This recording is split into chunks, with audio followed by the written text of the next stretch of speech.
I do not know the date nor time to head this entry. Many of my ship's systems remain non-functional. As best I can recall, I have gone through 33 sleep cycles. I am now nearing et. Perhaps 2, maybe 3 cycles, and I will be home to my fate. I do not know what awaits, but it is certainly not the hero's welcome which we had anticipated when we set out from home. I am the last. The entire flotilla has been destroyed or maybe captured. I know not of any other survivors, but I can confirm that I am the only one to escape the wreckage that our mighty fleet has become. Whatever time remains to me will be forever filled with shame. I should have died with the others. I know this, yet someone must report on what has happened. I am pursued. When I pass near enough to a star, or through strong streams of gamma, the photovoltaic cells which remain functional power enough of my remaining systems to run the short-range scanners briefly. At times they detect a lone ship to my rear. Other times, there are so many signals that I question the results. Once, it numbered in the thousands. Could this be true? Is it possible that the humans could muster such a force, or be insane enough to chase me with such a fleet? It cannot be. The scanner, like most of the systems of DX3TE, must have been damaged. These damages are where my troubles begin and end, and yet I do not know what weapons the humans used against us. What could possibly damage so much of my ship, yet leave it so intact that I can pilot it back? I read all of the scouts' reports, as did every other officer of the fleet. They had nothing but rudimentary craft, which could narrowly escape the orbit of their planet. We never saw one enter or leave the planet. However, their satellites and the small colony on their moon spoke of fledgling attempts at space travel. Let me try to recreate what has happened. The Council had flagged the system designated as Sula as life-bearing long ago. However, no signals had indicated intelligent life as we know it. Our scouts entered the galaxy via the wormhole from whence the Council was able to detect life. So as to remain unseen, our scouts used their non-locality transport systems to travel to the region near Sula 4 and traveled just below light speed to the outskirts Sula 3. They didn't want the flashes caused by the non-lock to alert. It was from this observation location that they were able to gather what information deemed necessary to conduct our trials. They reported life, of fledgling intelligence. Signals indicated they were of a primate origin not unheard of, but certainly uncommon, and called themselves human, humano, menschlich, Shelovek, or RNLI, depending on which tribe the signals were intercepted from. This was our first indication that this would be an easy target for our weapons test. A species that could not even draw a consensus on what they were called surely could not muster a counterattack. How wrong we were! As the scouts watched on, they could observe a conflict on the ground and the weapons which these humans employed. They were crude things, handheld mostly, which utilized kinetic and ballistic projectiles. Here and there they came at one another in flight craft, so near the ground they appeared to move across the Earth itself. While their control of their vehicles was impressive, it was apparent that they kept the conflict to the confines of their planet. The last part of the report mentioned a colony on the moon of this planet. It was small, the report said, perhaps enough to house a few hundred life forms, built into a crater. Most likely, they extrapolated, the species' first attempt to live beyond the confines of their own planet. While there was clear evidence the humans had broken the firmament of their planet, not once in the observation time did our scouts witness a single spacecraft come or go from the planet. The colony they kept on their moon seemed either self-sufficient or as though it had been stocked for long periods between resupply. They had satellites above their skies, but they were simple things, left in geosynchronous orbit, not inhabited or piloted. The planet itself was covered in water. Its atmosphere showed levels of oxygen which would have been toxic to the Krayashket. So much of the landmass was a wasteland, frozen areas at the poles, deserts through the center. That they had the misfortune of calling this planet home almost made me feel pity when I read the reports. The scouts, having seen enough, engaged the non-locality drives and transported back to the wormhole and home from there. No need for stealth on the return trip, not after what they had observed. Their report was the final before the weapons test could be approved. The Council determined to send the first fleet to conduct our weapons tests on this planet. A new solar beam, the signature weapon on the largest of the Krushket ships, needed testing. Energy of our stars. It is a fearsome weapon, yet we needed to know if it could be made effective in a monostar system. This is where Sula 3 came into our view. A planet inhabited with lower life forms in a monostar system, and not affiliated with the Galactic Forum, isn't always easy to find. What happened to the first fleet remains a mystery, although now I have some suspicions, as I fear it is what happened to the rest of the flotilla. The news of their disappearance came as much of a shock to me as it did all others in the Krushket military. When they did not return, all of it demanded answers, and we were all too eager to find them. When the Emperor called the flotilla to arms, not one of the captains disputed. It was mere days, and we were in formation. 111 starcraft answered the call. 101 went to Sula 3, as just 10 remained in orbit as escorts for our merchant vessels. The 100 ships ranged from the 7 remaining supermassive Nova-class craft to small salvage skiffs. My DX series fit nicely in the middle. Speaking with one of the other captains, Krushka Kambarule, we did have one concern going into the mission. The Sula system is a monostar system, unlike our Kryash. With its 3 tandem suns, we worried that the photovoltaic cells would struggle to power all of the ship's systems. The Nova-class ships, naturally, would be fine with their quantum solar capture systems and multiphasiac matrices.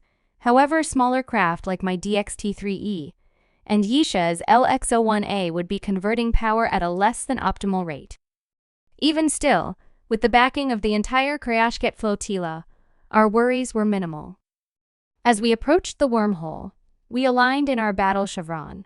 I piloted my ship into my assigned position on the inside of the left flank, not quite in the rear, but certainly not near the front. Our formation was perfect, in the textbook order, with the skiffs up front, just in case the humans had any surprises for us. Next came the Novas, 3 on each wing, flanked by an assortment of Ains and Liats, and followed by the DX and LX fighter classes. At the center was the jewel of the flotilla, the largest of the Novas, General Ravik's Pridevet. I never understood why they called the Pridevet a Nova class. The General's command ship was nearly twice the size of the other Novas, and could be used as a carrier for no less than 3 dozen of my DX-T3As. When we went into battle, it showed up like a hive, and we were the hornets that spewed from it. The hive tactic wouldn't be necessary here, though. Here, we wanted a blatant show of force, not the element of surprise. Not only was the Pride the largest ship in its fleet, but it was beautiful in its own way. The photovoltaic shell was a perfect mate, a black hole cruising through space, gathering every ray of light that any star shone upon it, every iota of gamma it passed through, every photon. It sucked power from the void of space like no other, and when it released the fury of space back at our foes, it was a wonder to behold if your eyes could withstand the radiance. When the Pride released its main beam, every heart in Krashk swelled with joy. Until that time, however, it would remain the darkest of the entire Black Fleet. We passed through the wormhole without incident and arrived in the far galaxy only moments later. Once on the other side, the General's order was swift. I reached for the switch and braced myself. As exhilarating as faster-than-light travel is, the ionic stabilizer still gives me pause each time. As it turns on will make the strongest Kryashkite go numb, and the explosion of energy when it's turned back off brings all the life back into them with a burning fury that makes your flesh feel like it's going on a vacation without you. Unfortunately, it's entirely necessary to survive the shift. Luckily, its effect is short-lived though.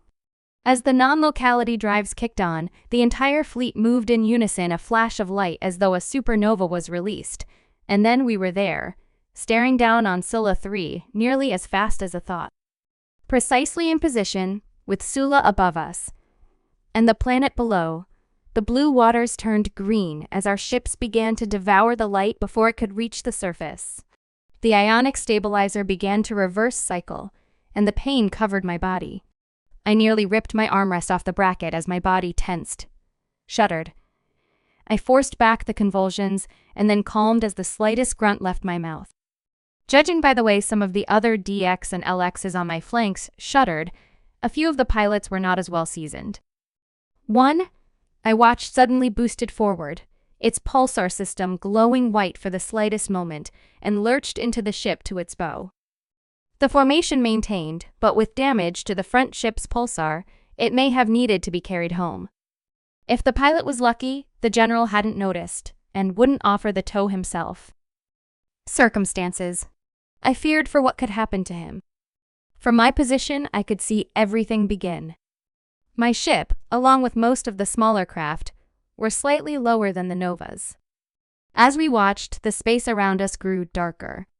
The photovoltaic absorbers began, and the space around us grew darker as their solar release hatches began to glow.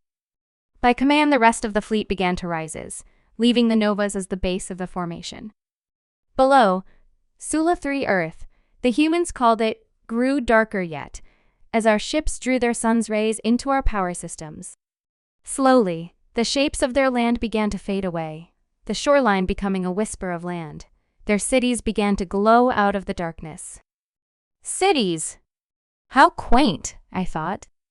Not even a metropolis with what little usable land they had perched themselves upon, but small, isolated hubs of life, with the vast expanse of darkness between.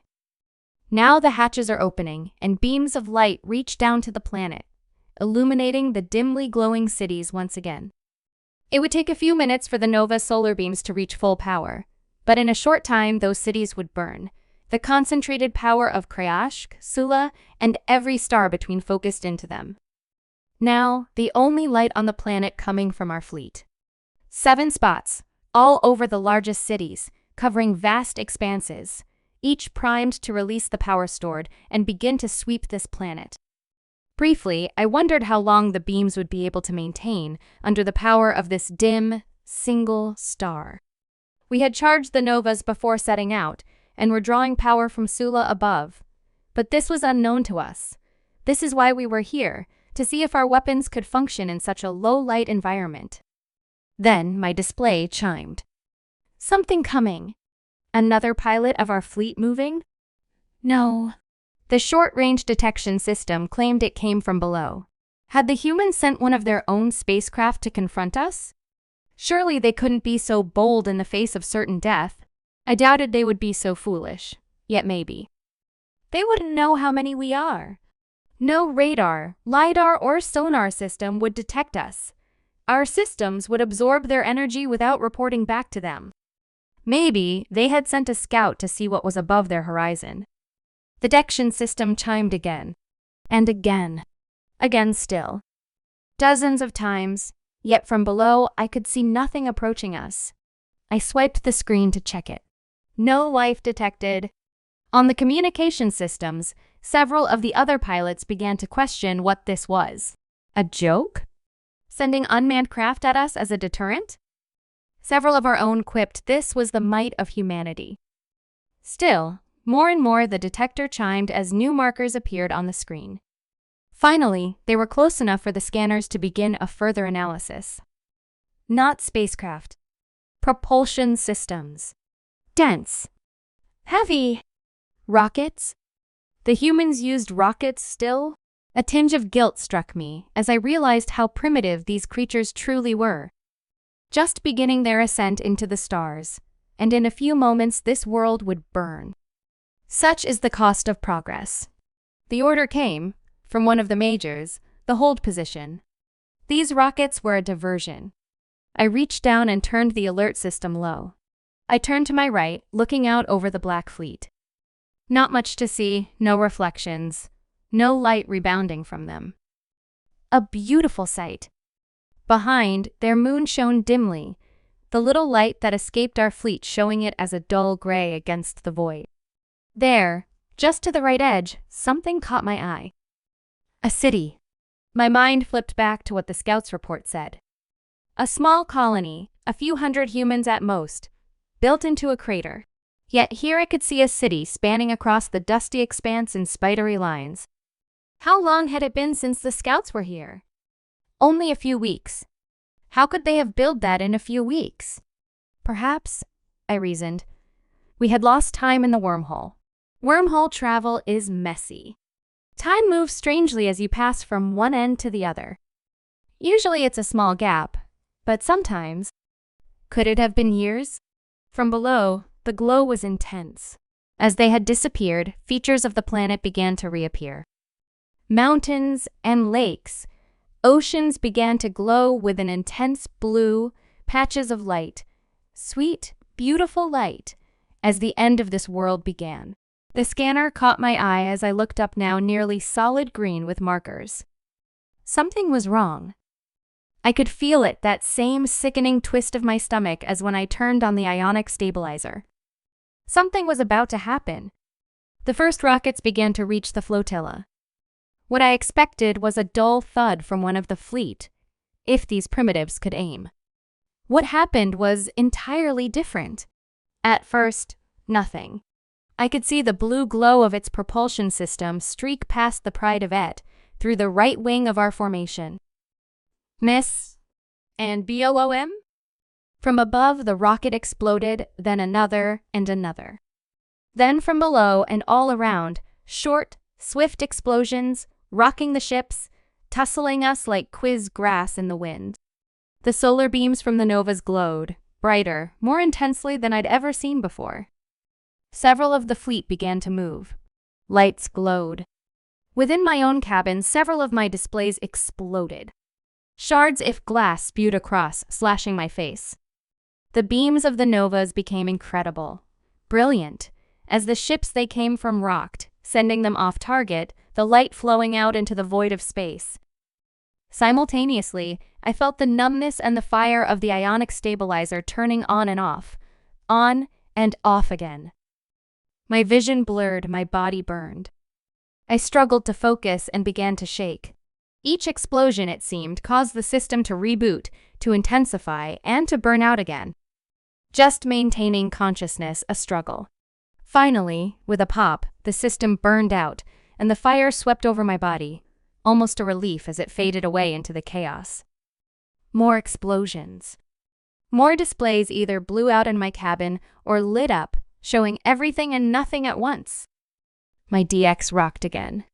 To my left, I watched an LX take a direct impact across its wing and violently divert it into the Pride. That's when I saw it. The Pride of Et. It had been struck repeatedly. Holes appeared in its matte-coated hull, not piercing it, but blowing the photovoltaic plating away, exposing the shiny metals beneath. More rockets flew past, exuding, manifesting in brilliant oranges and blues, bright as stars, and then disappearing, imploding into themselves as the vacuum ate the gases released. More of our ships lost control. My heart sank as I watched one of the novas lose control and begin to drift into the Pride. It was then I realized we had lost. To a race which had scarcely left their own planet, with no starships of their own. No weapons to match our own. Likely believing they were alone in the cosmos, we had lost. In a panic, I ignited my pulsars, shoved the throttle as far as it would go. And nothing happened. Trapped in the middle of the fleet as our ships rocked and crashed into each other, the humans' rockets exploding from below, above, among us. Over the comm system, nothing but static and squeals, intensifying with every explosion. It was then I knew I was going to die. I think that I took a direct hit then. From behind my ship was pushed forward, downward, and out of the formation. My comms module screamed, a high-pitched whine, louder, and then silence as the speakers blew outward. Silence except for the final few explosions and the scape of metal upon metal. Below the fleet now, I looked up to the damage. I could see none of the fleet taking flight. No more beams of light from the novas. Here and there pulsars flashed, trying to fire, and went dark. Again, nearby a rocket exploded and imploded. My few remaining displays and indicators flashed. Suddenly my pulsar came to life, and I tumbled. Through the debris, I rolled up, around, and down again. There was Sola 3, the star, the void, the moon. Sola 3 again. In disbelief, I watched stunned as I made the loop again and again, rolling through the wreckage, smashing past wrecked cruciate ships, seeing their world again now fully illuminated by their sun again. I made myself think to reach down and pull the throttle shut. I could move. I needed to control it. I needed to flee. Quickly, I pushed the throttle back again, this time controlled, and watched as my ship careened again around, slowly this time. There was Sola 3 Earth. My mind screamed to the right of forward and around again, and now centered on my porthole. And now on the left. And around with it not in view, and then in the right again. I could tell the left steer pulsar had been damaged. Maybe had not been hit my A rocket, but another ship. Like the ship that had struck another when we arrived in this hellish place. Maybe another had hit my propulsion system and damaged my left side. I began working the controls and begged the ship to respond. Lowering power on the right, I could maintain some control of the ship. And with that, I began to escape the debris field away from this place. My last view was of the pride of it. It was sinking, closer to Earth, getting pulled into its gravitational field. The stern was gone, cleaved away when the smaller nova struck it. All over, the hull reflected the star's light back into space, metals shining through the shattered matte coating and scorch marks left behind by the explosions. As I passed it, there was no sign of life. No control. The pride has fallen. All of the flotilla had fallen. I fled. Once away from the battle site, I attempted to start the non-locality transport drives. They wouldn't fire. Even if they had, my ionic stabilizer was destroyed by the masses of energy which the humans' weapons had bombarded my ship with. I was fortunate. One system that appears undamaged is the navigation. I can find my way back deftly enough, although with a damaged propulsion it has been slow. What should have taken 3 or 4 days to reach the wormhole took around 25. It was around day 18 that I came to realize I was pursued. In a flash, the short-range scanner came alive again and showed spacecraft behind me. What powered it, I'm unsure. Perhaps enough of the photovoltaic cells remained, and I passed by some sort of energy cloud. Perhaps some connection made contact with another. I'm not certain, but it comes on of its own accord now. Sometimes it shows me one spacecraft behind. Sometimes hundreds. I don't know how many are following me. At first, I had hoped to outrun them, imagining them following behind in primitive ships, but now I know that is a fool's hope. The DXT-3E may be among the fastest in the Krushket fleet, but in this state, even a salvage skiff could overtake me. They are not chasing me. They are following. I thought that I might lose them in the wormhole, or that they might give up their pursuit there. They did not. Still, they follow. I know they would chase me to the ends of space itself if I would lead them there. I finally came to the realization that humanity will never stop looking for the Krushket after this. I should lead them away, far away, into the emptiness of space. But I cannot. I am done, broken. I will make it home to Et. I will warn the others of the beast we have awoken, if I can make it. I will tell them of how our brothers fell. I will caution them not to underestimate humanity. And, if the humans allow me to land, and if the council allows me to live in my shame, I will hold my son again, before the wrath of humanity catches up with our people. I am Ja Elan, and I am the only survivor of our encounter with humanity.